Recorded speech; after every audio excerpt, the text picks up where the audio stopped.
Hello friends, आपका स्वागत और अभिनंदन है हमारे यूट्यूब चैनल पे। आज की वीडियो में डिस्कस करेंगे, यानी कि आज की वीडियो में एक कहानी को समझेंगे या समझने का प्रयास करेंगे। वो है शिल्पाधिकारम। ये संगम साहित्य है। इस साहित्य की बहुत ही महत्ता है। जब साउथ इंडियन हिस्ट्री को आप पढ़ते हैं, संगम काल को पढ़ते हैं ना, तो वहाँ शिल्पाधिकारम, मणिमेखले, ये सब जो साहित्य है ना, इनके बारे में आपको जानने की आवश्यकता होती है और उसको जानना भी चाहिए। ठीक है, तो चलिए आज शिल्पाधिकारम के बारे में जानेंगे। ये एकदम साहित्य वाली बातें हैं, कहानी वाली बातें हैं, इसको ध्यान में रखना है। पहली बात ये ध्यान में रखिए, शिल्पाधिकारम के लेखक कौन है, आपसे ये सवाल पूछेगा। तो यहाँ देखिए इलंगो अदिगल है, ठीक है, इसके लेखक हैं। उसके बाद देखिए अब कहानी हम आपको बताते हैं। ये जो शिल्पाधिकारम काव्य है ना, महाकाव्य है ये, ठीक है, तमिल का महाकाव्य है। और इसमें जो जानकारी आपको मिलेगी ना, एक कोवलम होगा, जिसका नाम कोवलम होगा, जिसकी पत्नी होगी क्या, कोवलन जो है ना एक व्यक्ति का नाम है, ठीक है, और इसकी पत्नी का नाम कन्नगी है, ठीक है। और एक कहानी आपको यहाँ पे ये समझना है ना कि कोवलम और कन्नगी जो है ना, ये दोनों का विवाह होता है। कोवलन जो है ना, एक तरह से कहिए तो व्यापारी रहता है, ठीक है, इसके पास बड़े धन्य धान्य बहुत ज्यादा होता है, यानी इसके पास संपत्ति अगाध होता है, ठीक है। ये व्यापार करने का काम करता है, उससे इसको बहुत ज्यादा पैसा भी होता है और बहुत ज्यादा कमाता भी है, ठीक है। उसके बाद की कहानी ये होती है कि कोवलन को जो है ना एक महिला है, उससे जो है ना प्रेम हो जाता है। यानी देखिए कोवलन शादीशुदा है, फिर भी उसकी एक प्रेमिका रहती है, उसका नाम है माधवी, ठीक है। वो वैश्या रहती है, उन्हीं से उनको प्रेम हो जाता है और उसी के साथ उनका संबंध भी कुछ दिनों तक रहता है। ये जो माधवी है ना, कोवलम से इतना प्रेम करती है और कोवलम इतने उसके पीछे पागल रहते हैं ना कि अपने सारे धन धान्य उसी माधवी को दे देते हैं, यानी कि अपना सारा धन उसी के पीछे लुटा देते हैं। जब वो पूरे कंगाल हो जाते हैं, यानी कि देखिए एक व्यापारी है, बहुत पैसा है कोवलम के पास, लेकिन वो पूरे तरह से एकदम जमीन पे आके खड़ा हो जाता है, यानी उसका पूरा पैसा खत्म हो जाता है। तो फिर वो वापस से रिटर्न अपनी पत्नी के पास आता है, जिसका नाम कन्नगी था। यानी वो प्रेमिका के चक्कर में पूरा उड़ा दिया, फिर वापस आ गया कन्नगी के पास, कन्नगी से आता है। फिर कन्नगी बोलती है ना कि चलो कोई बात नहीं है, अगर सब कुछ खत्म हो गया तो कोई दिक्कत नहीं है, हम लोग पांड्य राज्य चलते हैं। अब बोलिएगा गुरुजी, पांड्य राज्य कहाँ था, चोल राज्य कहाँ था, चेर राज्य कहाँ था, थोड़ा मैप के थ्रू आपको समझा दें। देखिए बाबू, ये है चोल राज्य, ठीक है, ये जो एरिया है चोल राज्य का था। यहाँ पे देखिए पांड्य लिखा हुआ है, यही एरिया पांड्य का था। और इधर देखिए चेर राज्य था, ठीक है।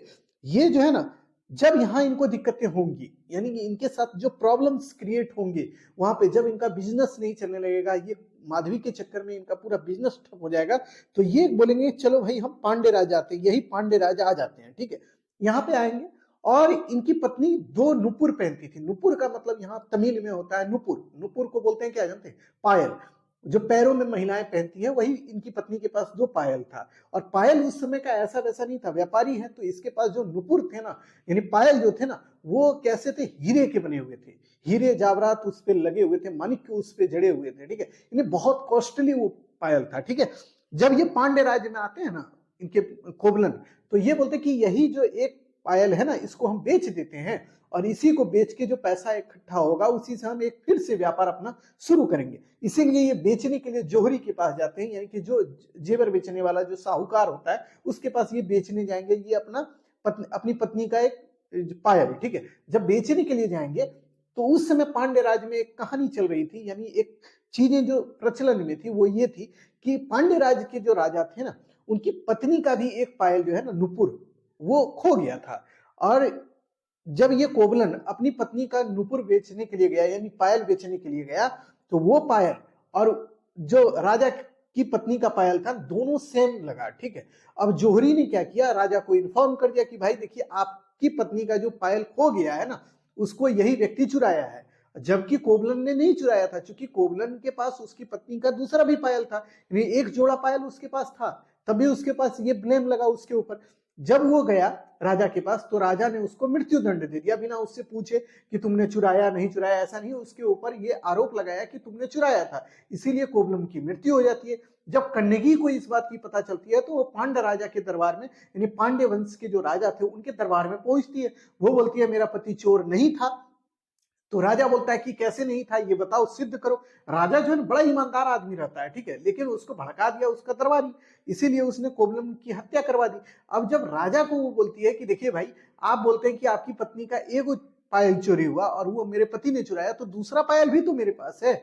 यानी तब उस राजा को पता चलता है कि कोबलन जो है वो चोर नहीं था, यानी कि ईमानदार इंसान था और उसको हमने मरवा दिया।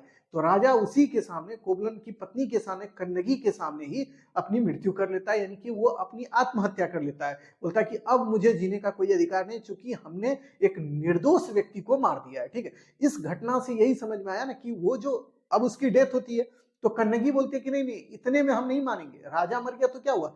उसके बाद जानते हैं कन्नगी इतनी सतीत्व हो गई, सतीत्व का मतलब देवी का रूप धारण कर ली, और उसने अपना एक ब्रेस्ट को काटकर पूरे पांड्य राज पर फेंक दिया।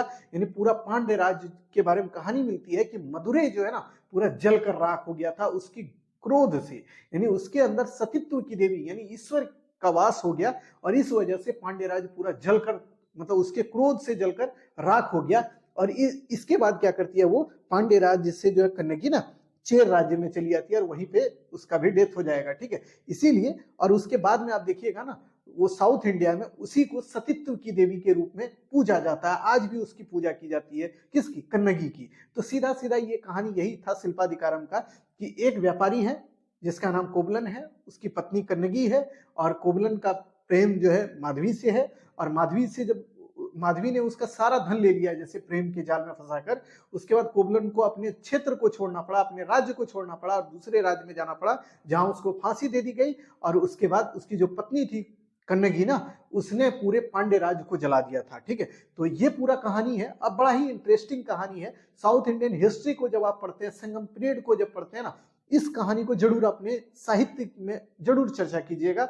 इस कहानी को हमने इसीलिए बताया। इसका दूसरा पार्ट जो है अगले वीडियो में हम लोग डिस्कस करेंगे उसको, मणिमेखलई, वो जो साहित्य है बड़ा ही इंपॉर्टेंट, वह भी साहित्य है, इसी साहित्य से जुड़ता हुआ साहित्य है वो, इसी का दूसरा पार्ट है, उस पर हम लोग डिस्कशन जल्द करेंगे। और संगम साहित्य जो है आप देख सकते हैं, जब हम लोग उसके ऊपर डिस्कशन करेंगे तो छोटे छोटे जो साहित्य हैं, पहले जो बड़े ही इंपॉर्टेंट है ना उसको पहले कंप्लीट करते हैं, उसके बाद संगम साहित्य के लिए एक स्पेशल वीडियो बनेगा जिसपे पूरा संगम साहित्य खत्म कर देंगे। ठीक है, तो आज के लिए इतना ही, फिर मिलते हैं नए वीडियो में। अगर वीडियो पसंद आए तो अपने दोस्त यार में शेयर जरूर कीजिएगा।